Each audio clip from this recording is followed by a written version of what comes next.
Keskkonnamõjud energiatootmisviisides, fookuses tuumaenergia. Moonika Vilms, Tehnoloogia ja Ringmajanduse Instituut, Tallinna Tehnikakõrgkool. Oled sina meie jaoks valmis, meie sinu jaoks siinpool oleme? Okei, väga hea. Ja, mina olen valmis. Ootasid, millal minuga ühendust võetakse suht madrikseid. Nii, aga ma kaua aega ei kuluta enda tutvustamise peale, et olen Moonika Vilms. Ma juba suutsin näha mõningaid tuttavaid nägusid, sealt nii palju, kui ma ekraani pealt nägin. Tervitused Kukula. Ja töötan siis Tehnoloogia Instituutis. Ja olen siis olnud juba väga pikalt siin. Minu põhiline fookus on küll jäätmed, aga natukene siis räägime keskkonna teemadel ka kaasa. Aga täna siis räägime sellest, mis on energiatootmises keskkonnamõjud ja siis proovin natukene rääkida, kus on tuumaenergiamõjud. Et ma käin läbi tuuma, põlevkivi, päikese ja tuule, sest et need on nagu põhilised energiatootmise viisid, mida siis meil siin nii-öelda reklaamiks juba arenenud. Aga energiat, mida on kõigil vaja, et meil seda igal pool, aga igal energiariigil on ikkagi oma hinnid, eks ma ei mõtle siis mitte rahalist väärti, vaid ikkagi seda, et ta on siis muudagi keskkonnakaitseliselt on sellel oma hind. Meil on siis CO2-id, on meil niisugune õhusaast, siis ohma, lämmastiidu, tääbeldioksiid näol, kuid on mõju ökosüsteemidele, pärast, et me raiume maha metta, muudame veerežiimi, sellega seoses proovib ära selline elupaigas. Ja täpselt sama iga energialiigiga tekib neil ka jäätmeid, et kas see on siis tuhk, mis tekib või on see jäätmekütus, mida järgi ja või on need siis ehitamise käigus, sest et kõiki neid konstruktsioone ja struktuure on vaja üles ehitada, et siis tekib ka erinevaid jäätmeid. Kui me üle ega ümber saame ka siis maajäädest ruusiklikkusest, et see, kuidas me muudame enda pinnavorme sellega või kuidas on siis erinevaid ressursse välja võtame, et see ka mõjutab kõike seda, mis keskkonnas toimuma saab.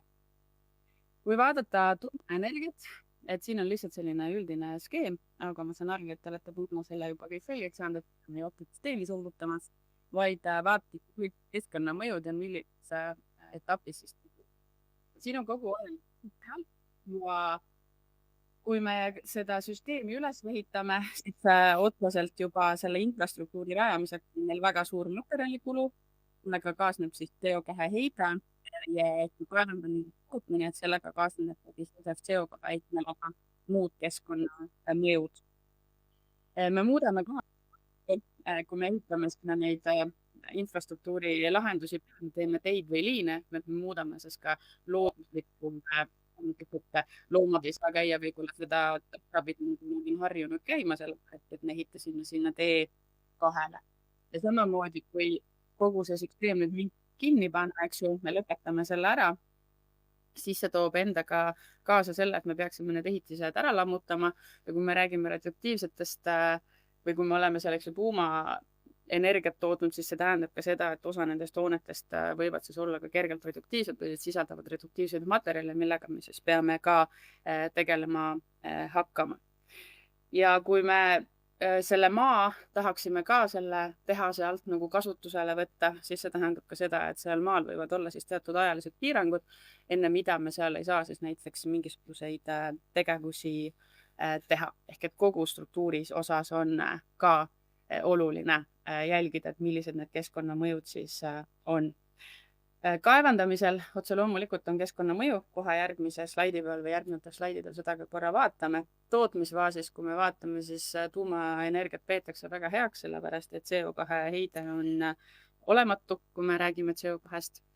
Samas, kui me räägime näiteks veetarbimisest, siis veetarbimine on selles etapis hästi suur, kuna kogu see kütus vajab jahutamist, eks ju, siis vee tarbimine on suur, vesi tuleb suunata tagasi siis ka looduslikku keskkonda, enamasti on see siis veidikene soojem, kui see looduslik keskkond on, mis omakorda siis mõjutab kalu ja vetikaid ja planktoneid, mõjutab nende kudemistingimusi, võib siis tähendada ka seda, et kui temperatuur on tõusnud, siis praegu nii-öelda olemasolevad liigid ei saa selles keskkonnas enam elada, tulevad asemele siis võõrliigid, kes suudavad soojemates vetes elada.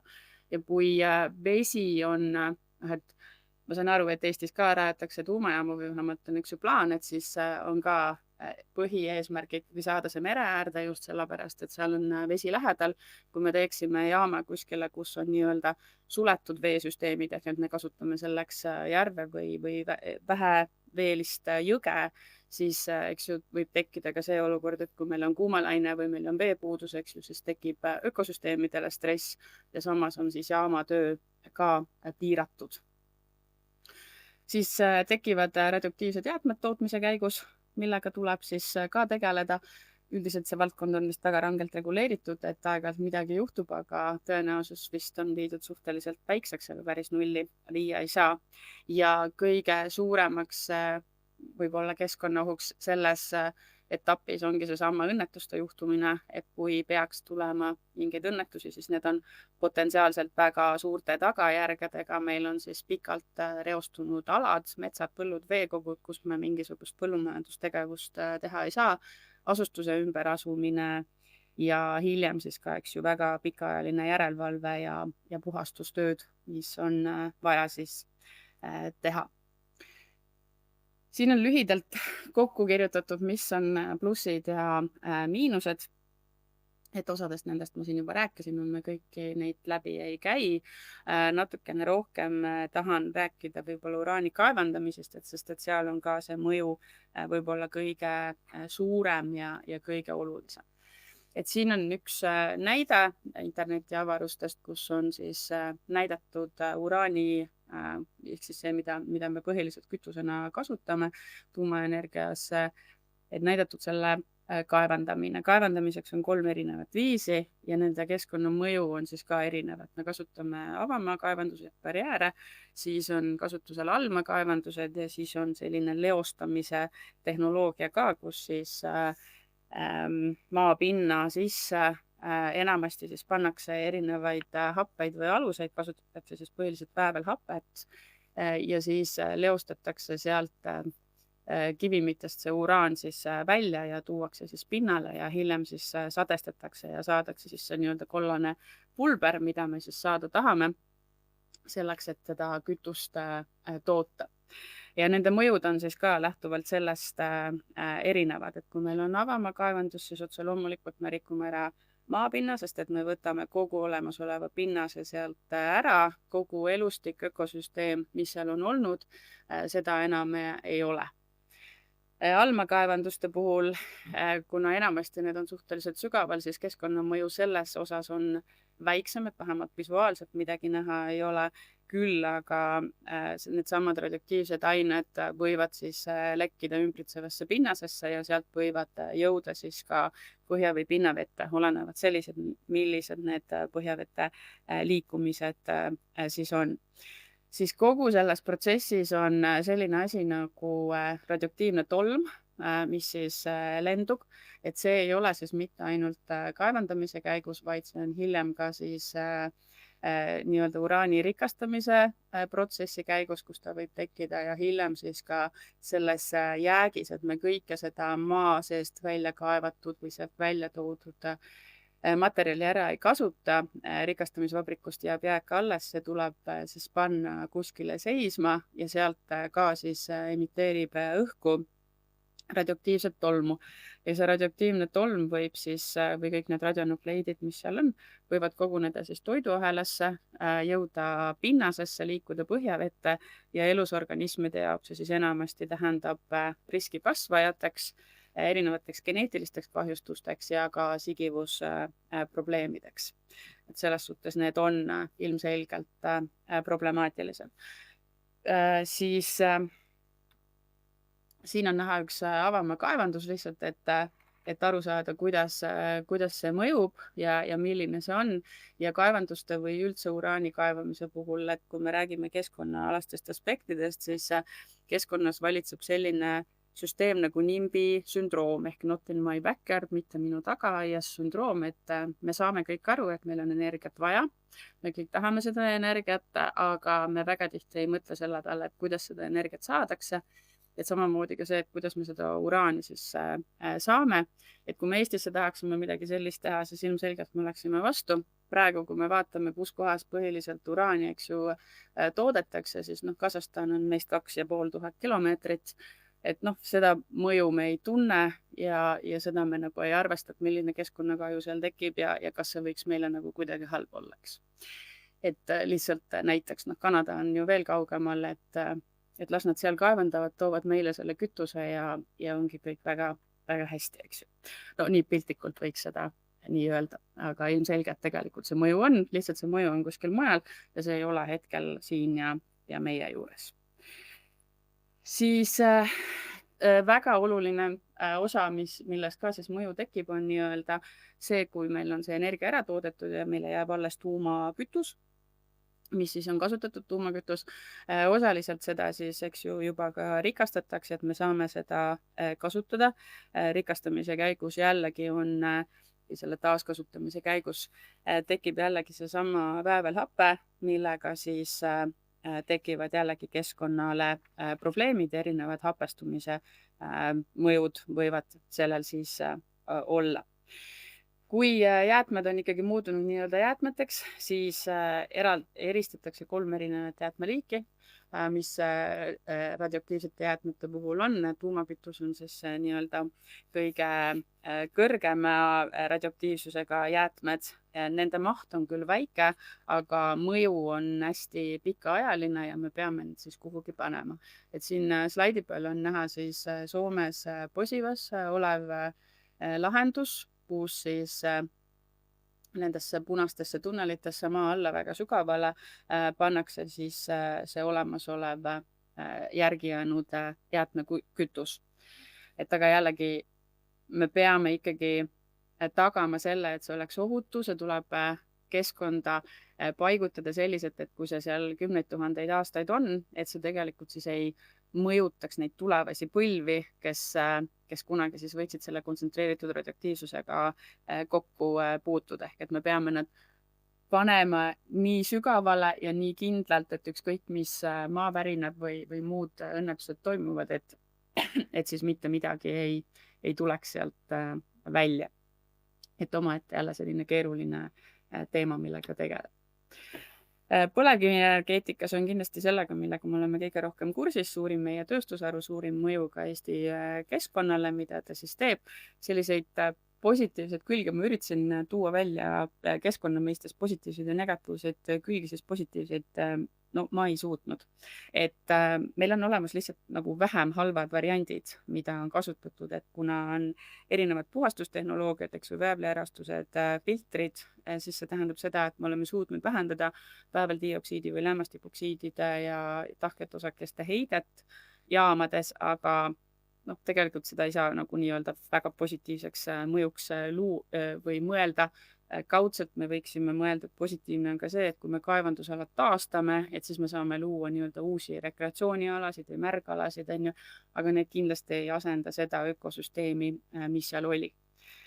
Põlevkivi puhul täpselt samamoodi jällegi mõju kaevandamise käigus erinev, olenevalt sellest, kas karjäär või kaevandus, eks ju, et kui on karjäär, siis see tähendab jällegi sedasama nagu uraani puhulgi, et me võtame kogu pinnas ära, kogu ökosüsteem, mis seal on, saab siis tegelikult likvideeritud. Almakaevanduste puhul põhiline on see, et saab siis kannatada maapinna stabiilsus, ehk et tulevikus võib maapind hakata vajuma, mis siis mõjutab nii ehitisi kui taristuid ja samas, kui tekivad siis maapinna vajumised, siis see on jällegi koht, kuhu võivad siis tekkida nii-öelda märjad alad, ehk vesi hakkab nendesse kogunema ja jällegi see ökosüsteem, mis meil siis ennem ja varasemalt on seal olnud, saab siis tegelikult kahjustatud või see saab muudetud. Põlevkivi puhul on oluline ka jäätmete teke, mis tekib, et meil on väga palju, eks ju, põlevkivis ballastainet, mis siis hiljem, mis tuuakse, eks ju, välja, hiljem puhjatakse mägedesse. Ehk sellele tuleb siis ka nagu leida lahendused, mida sellega teha, sest et praegu ta lihtsalt võtab ära maapinna ja selle maapinna all on ennem olnud mingisugune ökosüsteem, mingi elu. Need elukad või elusorganismid on jäänud oma elupaigast ilma, ehk et me oleme selle siis ka hävitanud ja selliselt siis mõjutanud keskkonda. Ja samamoodi, eks ju, siis ka need tuhk ja poolkoks, mis järgi jäävad, on ka problemaatilised.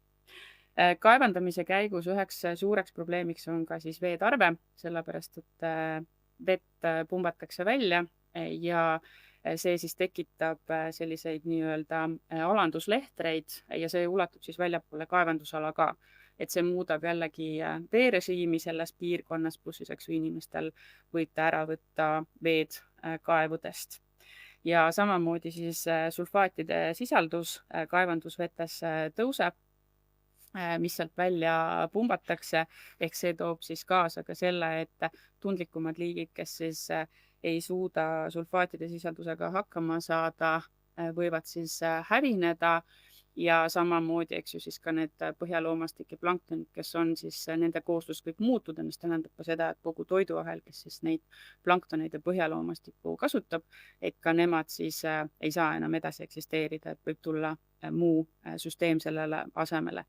Ja samamoodi vee ärastusega tuleb ka siis hästi palju heliumi, ehk siis neid peeneid tahkeid osakesi, et kuna enamus vetest näiteks ka Ida-Virus, eks ju, voolab läbi Kurtna järvestiku, et siis seal on ka selliseid nii-öelda heliumiga rikastatud alasid, kus siis veekogude läbipaistvus ei ole enam see ja see mõjutab siis juba jällegi elusorganisme, kes seal on. Ja otse loomulikult on põlevkivil siis mõju välisõhule, et CO2 emissioon hästi suur läbi tootmise kogu protsessi, vääveldioksiidi, lämmastikoksiidi heide, mis siis kõik on hapestumise põhjustajad. Päikeseenergia kõige võib-olla olulisem mõju, mida me saame vaadata või millises protsessis, eks ju, on kindlasti kasutamise käigus on maakasutus, mida siis loetakse üheks negatiivsemaks, et seal tekib konflikt nii-öelda põllumajanduse ja loodusliku elupaikade vahel, sest et pärast ma näitan ühte slaidi, et meil on väga vähe energiat, me saame 1 ruutmeetri kohta tegelikult päikesepaneelidest toota, ehk me tegelikult rikume seda maapinda ära. Õhusaaste, kliimamuutused, CO2 jällegi, eks ju, kui me vaatame puhtalt seda tootmise osa, kus meil siis on see päikesepark, siis siin emissioonid, eks ju, on 0, midagi ei ole, samas sellest valmistamise etapist, mis on kõik siinpool, siis 71% sellest CO2 heitmest tuleb kõik siit poolt. Ja seda just sellepärast, et me kasutame erinevaid ohtlikke materjale ja kemikaale, sealhulgas ka siis erinevaid haruldasi metalle, mille kättesaamine on juba hästi keeruline ja samamoodi siis, kui me neid käitleme või teeme, kasutame neid ressursse, et seda päikesepaneeli siis toota või kogu seda süsteemi, mis meil on selleks infrastruktuuriks vaja, sest seal kasutatakse ka erinevaid mürgiseid aineid, näiteks niiklit, helavõbedat või seleeni ja need võivad siis kahjustada ka nii inimkeskkonda kui looduskeskkonda. Ja seda ka siis selle pärast käitlemise osas, kui meil on siin see recycling plant, et siis ka seal me kasutame erinevaid kemikaale selleks, et neid uuesti siis ringlusesse saada. Pluss kui me ei saa neid ringlusesse, eks ju, siis jällegi kaevandame neid väärismetalle, mille sisaldus võib siis olla juba olemasolevas maagis hästi madal. Jällegi siin ka natukene päikeseenergiast plussid-miinused, et ma saan aru, et need slaidid, eks ju, jagatakse, et siis pärast igaüks saab täpsemalt veel süveneda, et kuidas nüüd kokkuvõtlikult siis on.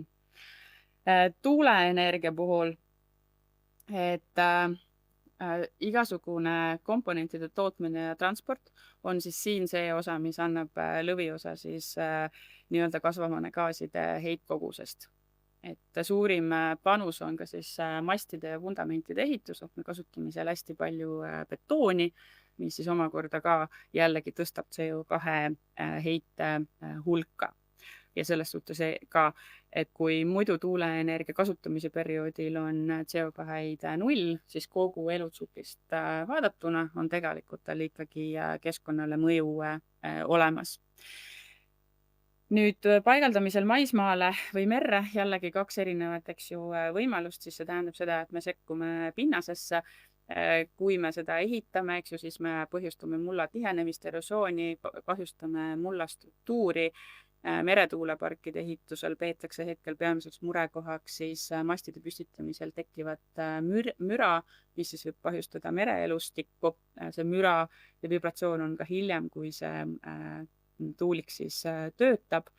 Maajälg otse loomulikult on väga arvestatav, sellepärast et nagu päikesepaneelidki, siis ka tuulepargid võtavad enda alla suure nii-öelda pindala. Ja see tähendab siis ka elupaikade hävimist ja loomade ümberasumist, kes ei suuda siis seal enam elada. Et mingite uuringute kohaselt on see mõju siis nagu 5 kilomeetri raadiuses sellest tuulepargi servast. Teema, kas linnud ja nahkhiired ja muud asjad lendavad vastu rootori labasid, siis jah, aeg-ajalt ikka juhtub. Need on hästi keeruline ka kohati selgeks teha, et kui palju see hulk on, sest et looduses on nii-öelda looduslik tasakaal, et kui keegi sureb, siis keegi tahab seda ära süüa. Ehk et see, kui kiiresti inimene avastab, et seal on mõni lind nüüd selle rootori labasse lennanud, et siis see on võib-olla keeruline selgeks teha, aga ilmselgelt sellel mõju on. Siis müra, mis tekib, kindlasti on problemaatiline ja samamoodi ka siis varjud. Et varjudel võib-olla loodusele, vähemalt ei ole suudetud seda võib-olla nii väga kindlaks teha, inimeste häirib, eks ju, see virvendus, tekivad unehäired, peavoolu, stress, et me võiksime tegelikult eeldada, et ka loomadel võivad olla siis sellised nähud. Ja turbiinide vibratsioon, samamoodi see kandub siis maapinda ja on leitud näiteks, et see vähendab vihmausside arvukust ja seetõttu mõjutab ka siis tegelikult mullastiku toimimist. Ja meretuuleparkides siis samamoodi need tuulikud tekitavad vibratsiooni, kaablid eritavad elektromagnetpälju ja neid ka siis osalised elusorganismid tajuvad, ehk et nad ei suuda selles piirkonnas siis olla. Kui jäätmekäitlust vaadata, siis enamik materjalidest, kui nüüd see tuulik meil on vaja, eks ju, maha võtta, siis suuresti me saame seda taaskasutada. Probleem on siis hetkel nende samade labadega, et kuna need on siis komposiitmaterjal, et siis sellel ei ole veel hetkel väga head väljundid, siin ettevõtted tegelevad sellega, olen mingeid asju ka kuulnud, aga hetkel nad siis lähevad põhiliselt siis ladestamisele või siis põletusse. Põletamisel jällegi eraldub siis erinevaid optikaaineid ja dioksiine. Nüüd, kui summa summarumina kõiki neid koos vaadata, et siis võtsin siin erinevatest allikatest välja, et siin on näha siis, millised on heitkogused CO2 ekvivalent kilovatt-tunni kohta ja erinevad siis energiatootmise viisid. Punased on siis kogu elutsükli emissioonid, ehk siis nii sellest maagi kaevamisest kuni siis lõpuks jäätmekäitluseni välja ja otsesed on siis ainult see, mis meil tootmise käigus tulevad. Ehk tootmise käigus päike, geotermaal, hüdro, tuuma, tuuleenergia ideaalsed, süsigaas ei kõlba kuhugi, eks ju, sest et emissioonid on suured, põlevkivi läheb siia samasse auku. Ja kui me vaatame siis kogu elutsükli käigus, siis ka nii-öelda nendel taastuvenergiatel on tegelikult mõju ja tuuma- ja tuuleenergia on siis selle graafiku järgi siit suhteliselt head või ka kõige parem. Panin siia ka ühe sellise lihtsa näite, mille ma leidsin, nii et jällegi võib vaadata, et kui üks päev erinevate energialiikidega elada, et kui palju see siis mitu kilogrammi CO2 see siis inimese kohta tekitab. Siis vesi oli meil ka teemaks, eks ju, vesi on ilmselgelt oluline ressurss, siin on ära näidatud siis erinevate energiate veetarbimise mediaanväärtused, need on väga-väga keskmised, sest et siin on väga suuri nagu erinevusi, olenevalt sellest, et kas või biomassi puhul, et kas me siis kasvatame biomassi, mida me ka kastame, kui me seda tegelikult ei kasuta. Hüdroenergia puhul vee tarbimine on ka suhteliselt suur, põhiliselt siis, eks ju, sellepärast, et meil on vaja ehitada tamme, kui me kasutame siis nii-öelda paisutusmeetodit ja seal me kasutame hästi palju vett ja tihti hüdroenergia puhul vee tarbimise mediaanväärtuse alla loetakse ka siis vee aurustumine, mis siis nendest ülepaisutatud aladest tekib, et see on nagu ära kasutatud vesi ja sealt tuleb ka siis see vee energia suureks. Tuumaenergia, eks ju, see on nii ehitamise käigus kui ka siis sellesama toimimise käigus, et kui me energiat toodame, siis täpselt samamoodi veetarve on tegelikult väga suur. Kui siit vaadata, siis võiks öelda, et tuul on võib-olla see kõige parem lahendus. Siis veel üks kokkuvõtlik, et kui palju pindalaliselt või kui palju maad meil on vaja, et toota 1 vatt energiat. Et siis mida sinisem, seda parem, ehk et meil kulub vähem maad selleks, et toota rohkem energiat, kui me nagu maakasutuse osas vaatame ja kuidas me siis seda ökosüsteemi selles maas nii-öelda mõjutame. Et siis taastuvenergiat ei ole väga hea lahendus, kui vaadata ainult maakasutust, kuna me vajame väga palju pinda selleks, et siis seesama energiakogus kätte saada, mida me saame siis nii-öelda fossiilsetest kütustest. Ja lõpetuseks, et natukene mitte väga morbiidselt lõpetada, aga leidsin ka sellise statistika, et kui palju õnnetustest ja õhusaastest tingitud surmasid Euroopa Liidus 1 teravatt-tunni kohta siis on, et siis kivisüsi, kõik sellised õlitootmised, eks ju, et nendes on rohkem, aga siia on arvestatud ka see, et sellest tekib õhusaaste ja inimesed surevad ka õhusaaste poolt tekitatud haigustesse, mitte siis see, et meil toimuks ühel päeval mingisugune õnnetus. Et kuna tuumaenergia puhul meil, eks ju, õnnetusi ei ole või neid on väga harva ja neid ei ole, eks ju, Euroopas ka juhtunud, et siis nende surmade arv siin on väga väike selle teravatt-tunni kohta. Aga jällegi üks statistika, mida siis saab kasutada ja vaadata. Ehk siis kokkuvõttes võib öelda, et igal energiatootmisviisil, ükskõik kas see on siis tuumaenergia, on see põlevkivi, päike või tuul, eks ju, et igal asjal on omad keskkonnamõjud. Lihtsalt ongi see, et milline see keskkonnamõju on ja milliseid keskkonnamõjusid me siis oleme nõus taluma enda tegevuse käigus. Aga aitäh, et selline kiire ülevaade, sest ma vaatan, et mu aeg on otsas. Ma isegi natukene varastasin 2 minutit teie küsimuste ajast. Et ma praegu. Püüa 3, 2, 1, hopp. Väga hea, aitäh.